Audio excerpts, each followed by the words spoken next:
ஹே, நீங்கள் ஒரு டான்ஸரா இல்லைனா ஹிஸ்ட்ரி லவரா? அப்போனா இந்த வீடியோ உங்களுக்கு தான்.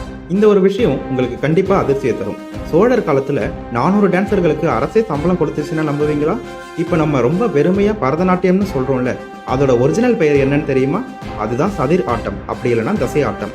இந்த ஆட்டத்தை சும்மா ஆடலைங்க. நாட்டிய சாஸ்திரத்தோட எல்லா இலக்கணங்களையும் பின்பற்றி இறைவனுக்கு சேவை செஞ்சாங்க. அசைவுகள் எல்லாமே ரொம்ப துல்லியமா இருக்கும். மாமன்னன் ராஜராஜ சோழன் தஞ்சை பெரிய கோயில் கட்டும்போது ஒரு சாக்கிங் வேலை செஞ்சிருக்காரு.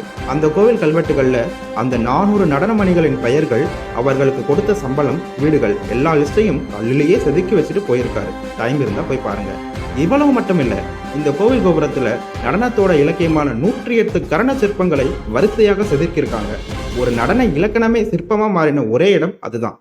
இன்னும் சூப்பரான விஷயம் என்னன்னா, அரசனை பத்தியும் நடனம் இருந்துச்சு. ராஜராஜ சோழனோட வாழ்க்கையை சொல்ற ராஜராஜ நாடகத்தையே கோவில்கள்ல நாட்டிய நாடகமா அரங்கேற்ற இருக்காங்க. இதுல இருந்து சோழர் காலத்துல கலை என்பது வாழ்க்கையை பார்த்திருக்காங்க நம்மளால புரிஞ்சிக்க முடியுது.